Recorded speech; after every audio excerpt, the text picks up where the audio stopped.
আজকের গুরুত্বপূর্ণ আঞ্চলিক সংবাদে সবাইকে জানাই স্বাগত। আজ 23 ডিসেম্বর সোমবার। আজকের সকালের বিশেষ খবর হলো, ফের বাল্যবিবাহ বিরোধী অভিযান, রাজ্যে গ্রেফতার 416, কন্যা সন্তানের ভবিষ্যৎ রক্ষার স্বার্থে কঠোর সরকার, বললেন মুখ্যমন্ত্রী হিমন্ত। বাল্যবিবাহ কাছাড়ে 15 এবং হাইলাকান্দিতে গ্রেফতার 21 জন। 15 দিনের মধ্যে পঞ্চায়েত ভোটের তারিখ ঘোষণা মন্ত্রী কৌশিক রায়ের। পঞ্চায়েত নির্বাচনের প্রস্তুতি খতিয়ে দেখলেন রাজ্য নির্বাচন কমিশনার। বাল্যবিবাহ রামকৃষ্ণনগর রাতাবাড়িতে আটক 6, বাজারিছড়ায় আটক 2 এবং সর্বশেষ খবরটি হলো, লক্ষ্মীপুরে 3175 সুবিধা প্রাপককে নতুন রেশন কার্ড, মন্ত্রী কৌশিকের। গ্রাহকদের কার্ড নিজেদের হাতে না রাখতে ডিলারদের সতর্কবার্তা। এবারে শুনুন বিস্তারিত খবর। ফের বাল্যবিবাহের বিরুদ্ধে শুরু হলো পুলিশের বিশেষ অভিযান। শনিবার মধ্যরাত থেকে চলা পুলিশের এই বিশেষ অভিযানে বাল্যবিবাহের সঙ্গে জড়িত 4 শতাধিক স্বামীকে গ্রেফতার করা হয়েছে। এফআইআর দায়ের করা হয়েছে 335 জনের বিরুদ্ধে। সামাজিক মাধ্যমে এই তথ্য প্রকাশ করেছেন মুখ্যমন্ত্রী হিমন্ত বিশ্ব শর্মা। রবিবার বিকাশের 12 দিন উপলক্ষে লখিমপুরে আয়োজিত অনুষ্ঠানে অংশ নিয়ে হিমন্ত বিশ্ব সাংবাদিক সম্মেলনে বাল্যবিবাহ প্রতিরোধ প্রসঙ্গে বলেন, 2021 সালে মুখ্যমন্ত্রী হিসেবে দায়িত্ব নেওয়ার পর তিনি প্রতিশ্রুতি দিয়েছিলেন 26 সালের মধ্যে রাজ্যে বাল্যবিবাহ নির্মূল করা হবে। 2021 সালের 15 আগস্ট স্বাধীনতা দিবসের পতাকা উত্তোলন করেও তিনি বাল্যবিবাহ নির্মূল করার প্রতিশ্রুতি দিয়েছিলেন। তিনি বলেন, প্রথম পর্যায়ে বাল্যবিবাহের বিরুদ্ধে অভিযান চালিয়ে পুলিশ প্রায় 5000 লোককে গ্রেফতার করে। দ্বিতীয় পর্যায়ে সেই সংখ্যা হ্রাস পায় এবং প্রায় 2000 বাল্যবিবাহে জড়িত লোককে গ্রেফতার করা হয়। শনিবার মধ্যরাত থেকে তৃতীয় পর্যায়ে চলা অভিযানে 4 শতাধিক স্বামীকে গ্রেফতার করেছে পুলিশ। 335 জনের বিরুদ্ধে মামলা দায়ের করা হয়েছে বলেও জানান মুখ্যমন্ত্রী। তিনি বলেন, তার সরকার একদিকে বাল্যবিবাহের সঙ্গে জড়িত ব্যক্তিদের গ্রেফতার করছে, অন্যদিকে নিযুত মহিলা সহ বিভিন্ন প্রকল্পের মাধ্যমে কিশোরী যুবতীদের শিক্ষার উন্নয়নে পদক্ষেপ করছে।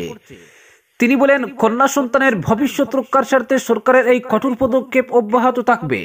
তার বিশ্বাস, 2026 সালের মধ্যে রাজ্যে বাল্যবিবাহ নির্মূল করা হবে।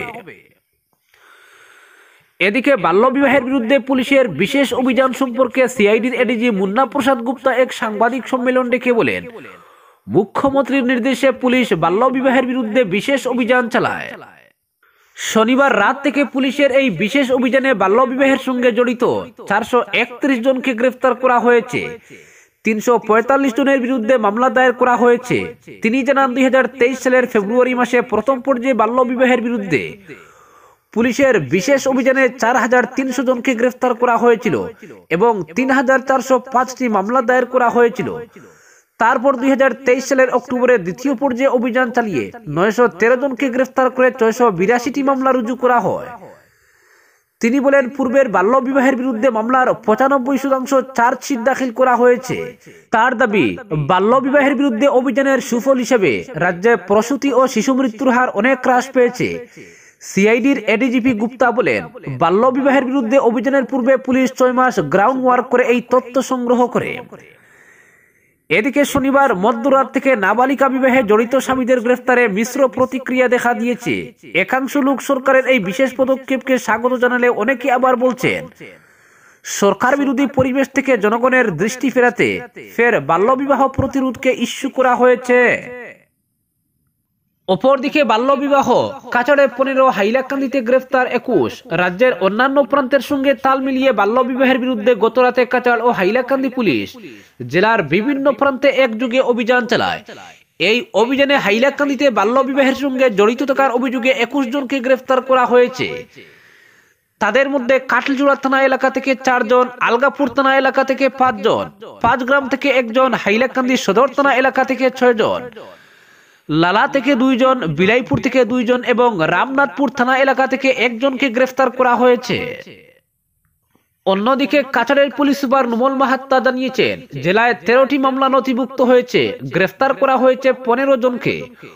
অতিরিক্ত পুলিশ সুপার সুব্রত কুমার সেন জানিয়েছেন, কাছাড়ের পুরো জেলা জুড়েই শনিবার রাতে অভিযান চালানো হয়েছে। গ্রেফতার হওয়া ব্যক্তিদের মধ্যে কয়েকজন অবৈধ স্বামীও রয়েছেন বলে জানিয়েছে হাইলাকান্দি পুলিশ। পুলিশের পক্ষ থেকে জানানো হয়েছে মোট 19টি মামলার ভিত্তিতে ওই অভিযানে 21 জনকে গ্রেফতার করা হয়েছে। পুলিশের পক্ষ থেকে আরো জানানো হয়েছে বাল্য বিবাহের মতো অপরাধ রুখতে আগামী কয়েকদিন অভিযান চলবে। উল্লেখ্য 2023 সালের ফেব্রুয়ারি মাসে রাজ্য জুড়ে বাল্য বিবাহের বিরুদ্ধে ব্যাপক অভিযান চালায় আসাম পুলিশ। সে সময় হাইলাকান্দি জেলা থেকে 79 জনকে গ্রেফতার করা হয়। পরবর্তীতে একই বছরের আগস্ট মাসে আরো একটি বড় অভিযান পরিচালিত হয়। ওই অভিযানে অবৈধ স্বামী কাজী সহ মোট 59 জনকে গ্রেফতার করা হয়। অন্যদিকে হাইলাকান্দির সচেতন মহল বাল্য বিবাহের ফলে সমাজে নারীদের উপর যে নেতিবাচক প্রভাব পড়ে তা থেকে মুক্তি পেতে পুলিশের এই উদ্যোগ অত্যন্ত প্রশংসনীয় বলে উল্লেখ করেছেন। একই সঙ্গে আইন কার্যকর করার পাশাপাশি জনসচেতনতা বৃদ্ধির উপরও জোর দেওয়া প্রয়োজন বলে জানিয়েছেন তারা। বাল্য বিবাহের মতো সামাজিক অপরাধ বন্ধ করতে প্রশাসনের পাশাপাশি সমাজের সাধারণ মানুষকেও এগিয়ে আসতে হবে। অপরদিকে আগামী 15 দিনের মধ্যেই রাজ্যে পঞ্চায়েত নির্বাচনের দিনক্ষণ ঘোষণা হবে। একথা মাথায় রেখে নবনির্বাচিত মণ্ডল সভাপতিদের নব উদ্যমে দলের কাজে ঝাঁপিয়ে পড়তে হবে। রবিবার সন্ধ্যায় ইটখোলার দলীয় কার্যালয়ে কাছাড় বিজেপির নবনির্বাচিত মণ্ডল সভাপতিদের সম্মাননা জ্ঞাপন অনুষ্ঠানে অংশ নিয়ে রাজ্যের নবনিযুক্ত মন্ত্রী কৌশিক রায় এই নতুন খবর শোনান সবাইকে। অনুষ্ঠানে মুখ্য অতিথি হিসেবে উপস্থিত ছিলেন কেন্দ্রীয় বিদেশ ও বস্ত্রমন্ত্রী পবিত্র মার্গারিটা। নতুনভাবে দায়িত্ব নেওয়া মণ্ডল সভাপতিদের স্বাগত জানিয়ে কৌশিক রায় বলেন, সংগঠন হিসেবে রাজ্যে কাছাড় জেলার যথেষ্ট সুনাম রয়েছে। সেই সুনাম শুধু অক্ষুণ্ণ রাখাই নয়, পাশাপাশি দায়িত্ব ও কর্তব্য পালনের মাধ্যমে কিভাবে এর মাত্রা বাড়ানো যায় এই কাজেই ব্রতী হতে হবে মণ্ডল সভাপতিদের। তিনি বলেন, সাংগঠনিক ভিত কাছাড়ে মজবুত ছিল বলেই লোকসভায় দল রেকর্ড ভোটে জয়ী হয়েছে। সেই ধারা অব্যাহত রাখার মূল কারিগর হলেন মণ্ডল সভাপতিরা। সঙ্গে কৌশিক আরো বলেন, নতুন সভাপতিদের প্রথম কাজ হবে পুরনো সভাপতিদের কাছ থেকে সবকিছু বুঝে শুনে দায়িত্ব নেওয়া। বরাক উপত্যকা উন্নয়ন বিভাগের মন্ত্রী কৌশিক এদিন বলেন, পুরনো সভাপতিদের অভিজ্ঞতা, পরামর্শ ও উপদেশ মেনে দায়িত্ব পালন করে যেতে হবে নতুন সভাপতিদের। তাহলেই দলের কাজ তরতরিয়ে এগিয়ে যাবে। তিনি আরো বলেন, বিজেপিতে কোনো ইগো নেই, কোনো ছোট বড় নেই, দলের কাছে সব সমান।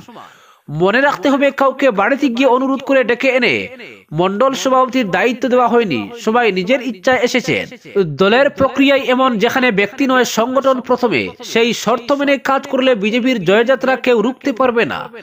নতুন সভাপতিদের উদ্দেশ্য করে কৌশিক বলেছেন, আপনাদের সামনে চ্যালেঞ্জ হলো বিগত দিনের চেয়ে মণ্ডল সংগঠনকে আরো শক্তিশালী বানিয়ে দৃষ্টান্ত স্থাপন করা।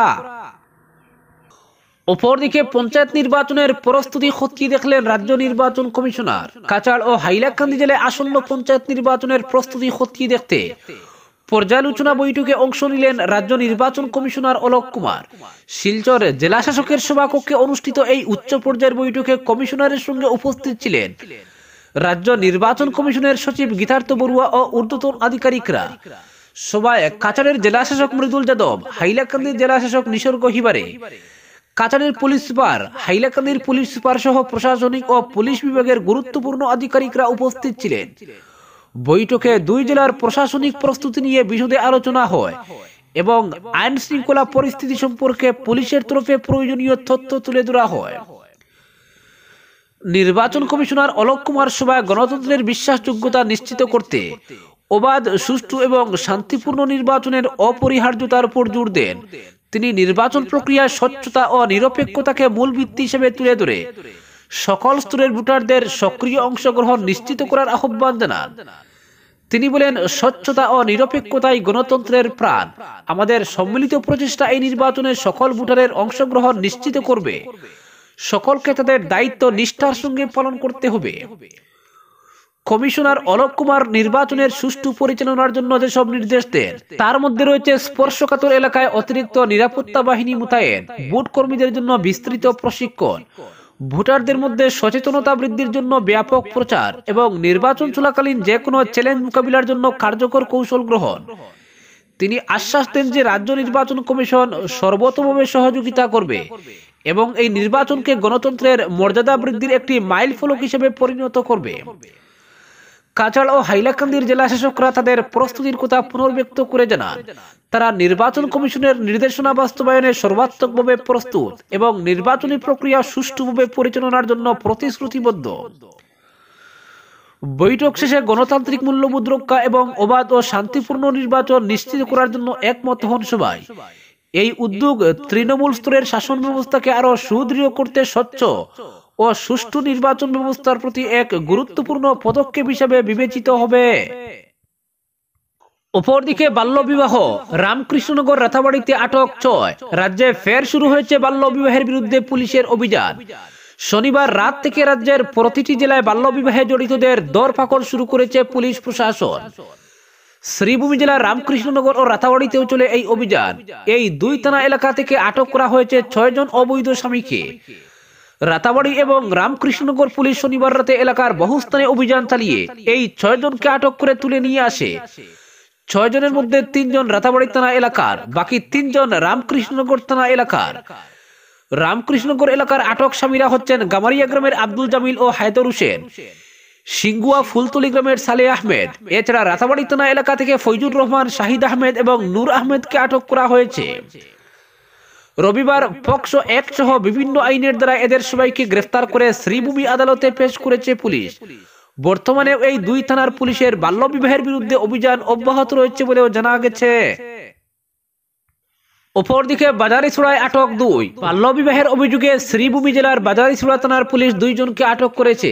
তাদের মধ্যে একজন বাজারিছড়ার ছাগলমুহা এলাকার নজরুল ইসলাম এবং অন্যজন খোটামুনির বাজারঘাটের তফর হোসেন। রবিবার বাজারিছড়া থানার পক্ষে উভয়কে জেলা আদালতে সুপর্দ করা হয়। সরকার ও পুলিশ প্রশাসন বাল্যবিবাহ নির্মূল করতে যথেষ্ট তৎপরতা অবলম্বন করে চলেছে। অপরদিকে লক্ষ্মীপুরে 3175 সুবিধাপ্রাপককে নতুন রেশন কার্ড মন্ত্রী কৌশিকের। খাদ্য ও অসামরিক যোগান মন্ত্রী কৌশিক রায়ের হাত ধরে নতুন রেশন কার্ড বন্টন শুরু হলো লক্ষ্মীপুরে। রবিবার লক্ষ্মীপুর ডিস্ট্রিক্ট কার্যালয়ের মাঠে এ উপলক্ষে আয়োজিত অনুষ্ঠানে বক্তব্য রাখতে গিয়ে প্রধান অতিথি মন্ত্রী রায় বলেন, বার্ষিক আয় 4 লক্ষ টাকার কম এমন সব পরিবারকে রেশন কার্ড দিতে চান মুখ্যমন্ত্রী হিমন্ত বিশ্ব শর্মা। সেই উদ্দেশ্যেই কাজ চলছে। লক্ষ্মীপুর বিধানসভা কেন্দ্রে এবছর জানুয়ারি মাসে 11,872 জনকে নতুন রেশন কার্ড দেওয়া হয়েছিল। এখন পর্যন্ত মোট 62,894টি রেশন কার্ড ছিল লক্ষ্মীপুরে। এই অনুষ্ঠানে আরো 3,175 জনকে রেশন কার্ড দেওয়া হচ্ছে। নতুন এবং পুরনো মিলিয়ে মোট 66,069 জন রেশন কার্ড পেয়েছেন। লক্ষ্মীপুরে সবচেয়ে বেশি লোক রেশন কার্ড পেয়েছেন। মুখ্যমন্ত্রী প্রতি মাসের 1 থেকে 10 তারিখ পর্যন্ত অন্ন সেবা সপ্তাহ শুরু করেছেন। প্রতি মাসের চাল 1 থেকে 10 তারিখের মধ্যে এখন পাওয়া যায়। যারা নতুন রেশন কার্ড পেয়েছেন তারা জানুয়ারি মাস থেকে চাল পাবেন। তিনি আরো বলেন, রেশন কার্ডে নাম আপলোড করার সময় কোনো ক্ষেত্রে ডিলারের নাম অদলবদল হওয়ার সম্ভাবনা রয়েছে। সেক্ষেত্রে প্রথমে ডিলারের কাছে গিয়ে যাচাই করতে বলেন। সেখানে যদি নাম না থাকে তবে 2-3 দিনের মধ্যে সাপ্লাই অফিসে গিয়ে ভুল ভ্রান্তি সংশোধন করতে বলেন তিনি। মন্ত্রী এখানকার সিডিসির কাছে অনুরোধ রাখেন যাতে এই পুরো প্রক্রিয়াটি সুষ্ঠুভাবে সম্পন্ন হয় সেদিকে নজর রাখতে। তিনি রেশন ডিলারদের উদ্দেশ্য করে বলেন, তারা যেন কোনো গ্রাহকের রেশন কার্ড নিজেদের কাছে রেখে না দেন। এমন যদি কোনো অভিযোগ আসে তবে পুলিশকে দিয়ে সেই রেশন কার্ড তুলে নিয়ে আসা হবে। এদিন পাশাপাশি মন্ত্রী উল্লেখ করেন, গতকাল 202টি পোলিং বুথে অরুণোদয়ের নাম অন্তর্ভুক্ত করার জন্য গ্রাম সভা হয়েছে। আগে লক্ষ্মীপুরে অরুণোদয় প্রকল্পের সুবিধা প্রাপকের সংখ্যা ছিল 21,000। এখন এই প্রকল্পে নতুন করে আরো 9,000 জনকে অন্তর্ভুক্ত করা হবে। সকলে যাতে স্বচ্ছভাবে এই প্রকল্পের সুযোগ নিতে পারেন সেজন্য তিনি সবার সহযোগিতা কামনা করেন। শেষে সুবিধাভোগীদের মধ্যে রেশন কার্ড তুলে দেন মন্ত্রী সহ উপস্থিত অতিথিরা। আজকের বিশেষ সংবাদ এখানেই সমাপ্ত।